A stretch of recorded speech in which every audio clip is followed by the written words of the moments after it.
Note that this channel broadcasts messages from a range of messengers. Please take every word before the Lord for confirmation.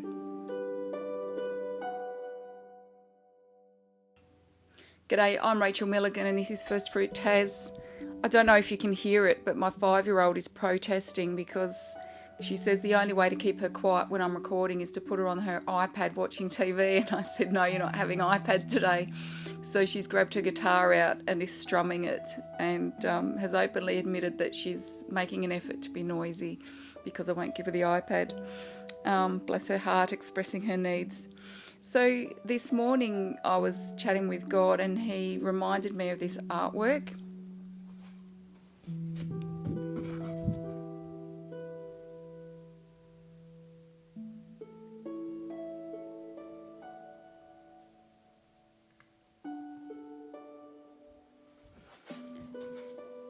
And He told me that we are in the Ark of the Covenant.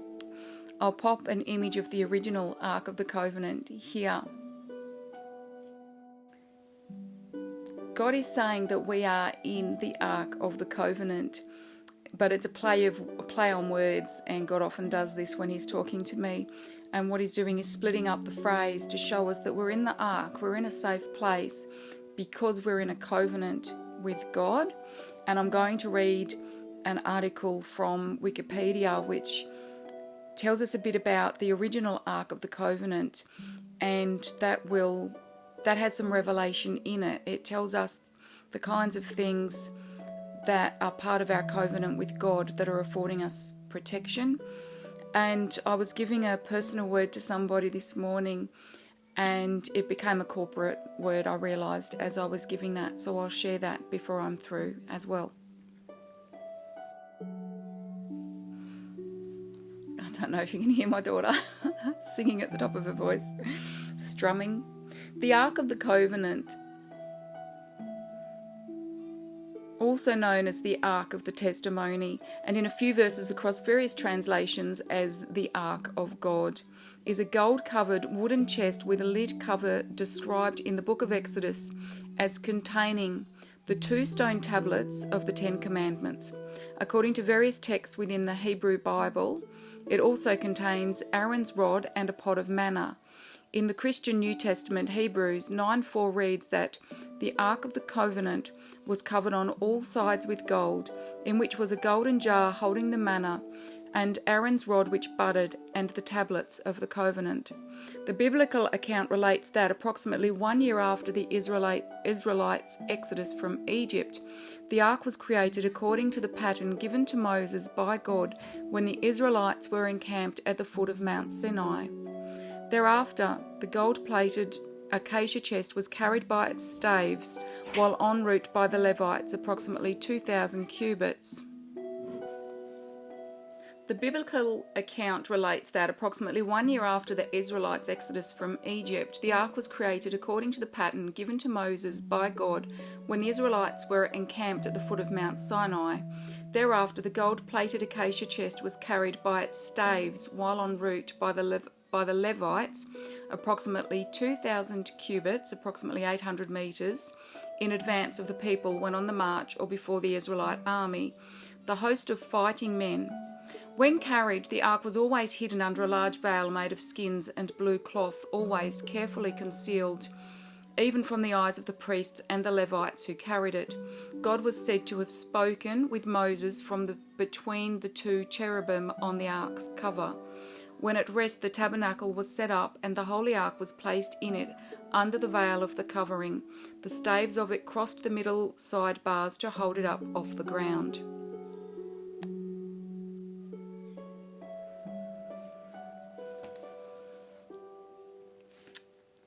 There's a lot in that. Poor guitar, I can hear it being abused. So one thing is that space between the 2 cherubim is where God, His presence was seated. And so obviously that's a really key element for us, for being in the Ark of the Covenant, being in relationship with God. My take is through Holy Spirit.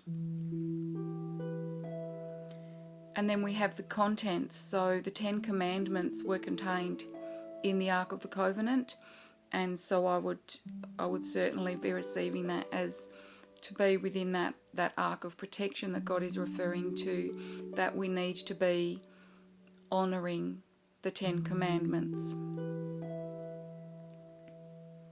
And what I will do is scroll the 10 Commandments at the end of this video. There's probably a lot more that we can get from this if we delve deeper. But the other thing that really was highlighted to me was that the manna was held in the Ark of the Covenant.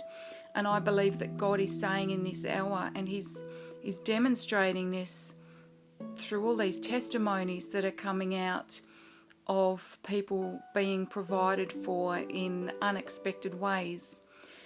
And I believe he's saying that your manna, your provision, whether that's money, food, basically your needs being met, and the resources are coming from me. They need to be part of our relationship, the relationship between you and God. And so that's all encompassed as part of the Ark of the Covenant. And also symbolically within that Ark of the Covenant that He has shown me, where we're in that ark, that protective space, and that protective space is afforded us because we're in covenant with God, and He's showing us that covenant, the Holy Spirit saying needs must, it encompasses our relationship with God and guidance from Holy Spirit. And I'm being prompted to share as well ministering and guidance from your angels, and learn to be sensitive to your angels and learn to call on your angels, and our honouring of and adhering to the 10 Commandments, and our cooperation with the fact that our manna, our provision comes through that relationship with God, and that we're not looking to other people, the government, Tats Lotto, any of those things to provide for us, but to God. And yes, God can provide to us through those other avenues. Another one is work. And regardless of what's going on with those worldly means of gaining income, God can provide both financially and other resources. I'm going to read out the word that I was given. Holy Spirit says, "It is a breaking away and a breaking through into greater things. I'm bringing you into alignment, for I have plans for you that are magnificent and mighty. But I need you to kneel before my altar and sing my praise and worship your God on high until such a time as I lift you up into your harvest season, for the blessings I have for you are abundant." God brought to mind the Hunger Games. And I don't know if you've seen the movies, read the books. I've read the books, and I don't suggest that anybody go and read them. They're really, really ghastly. I think they could be very traumatic to read. Maybe I was overly sensitive because I was going through a lot at the time, and I didn't know consciously that I was going through it, but my body knew that I was going through it. But I think it's worth mentioning that when we watch traumatic events happen on TV, if we read about it, if we observe it, see somebody else going through it, our body actually reacts chemically as though it's us going through it. Or if we perceive a threat to life, even though it might not actually be a threat to our life, we can perceive something as a threat to life, and our body will react accordingly, chemically. And that creates a great strain on our body, and it can also change the wiring in our brain. And I've talked about brain wiring before, that neurons that fire together wire together. And so if we repeatedly expose ourselves to traumatic material, that can wire our brain increasingly to have a stress response. And that means that when we're experiencing challenges in our own real life, we're more likely to be reactive rather than be able to find our peace in Jesus, says Holy Spirit. So regarding the Hunger Games, God brought to me, for those who have seen it, you'll know what I'm talking about. For those who haven't, I'll try to explain. As a big part of these novels, these teenagers would participate in survival games, and it was to the death. And correct me if I'm wrong, but from memory it was to the death. And people who were wealthy could choose to have items, gifts delivered to the participants during the game. So if a participant particularly needed something defensive, or a weapon, or a medicine, or food, for example, then somebody from outside of the game could have that airdropped or secretly delivered to that participant. And God's reminding me of a specific time when one of the participants was given a little tub of ointment that allowed wounds and infections to be healed quite rapidly. So that's going to have extra meaning for somebody out there. But God's saying that in this time He has provision laid up for us to receive at really specific times, and that He's very mindful of what our needs are at specific times. And Holy Spirit's saying we don't need to strive to gather these things to us. We shouldn't be hoarding and gathering. By all means, if you feel led by Holy Spirit to stock up on water or food or something like that, particularly with this coronavirus going around and the shaking that God's doing, there will be some people in some areas that might be led to do that sort of thing. But essentially, God is saying that He will lead us to the provision, or He will deliver the provision for us at the right time as we need it. And so His perfect timing, Holy Spirit is revealing right now, is very important. That just because we don't receive something in a time that would make sense in the world, it's going to make sense for God's perfect timing. And He wants me to share that. For nearly a month now, I've known that the government had made a big error in calculating both my income and hence my support payments. And so they're going to owe me a lot of money. And I keep checking in with Holy Spirit. Do I need to follow that up? And the word coming back is let them do their thing, and the payment will grow. As the longer it takes, the payment will grow. And I could intervene now, but it will forfeit some of what God has for me if I strive to make this payment happen. Holy Spirit says He has set aside blessings of strategic significance. For now I feel strongly that we are to sing praise, and this will gradually lift our spirits onto higher ground.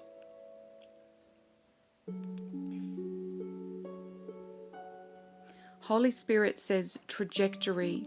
He shows me a curve, an arc, that the direction that we're on is shifting. Holy Spirit says, tell my people I'm doing a new thing. Don't be surprised if impossibilities transform to become the miraculous achievements of our lifetime. I'm undoing unrest. I'm bringing peace. Keep your face trained on Jesus and His countenance. It's a mess, but it's a beautiful mess. For I allowed it. Let that sink in. I'm giving you a sense of stewardship to steer the ship for others as they enter into covenant with me. You are of my making. Don't ever believe otherwise. I claim you for my own as per my right as your creator. I lift you out of the wilderness and place you on high ground. I'll bring that image of the artwork that Holy Spirit did through me, and I'll scroll the 10 Commandments as I wrap up this video. I pray that it blesses you. Have a beautiful day. God bless.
Holy Father, I thank you for placing this video before those you intend to receive it.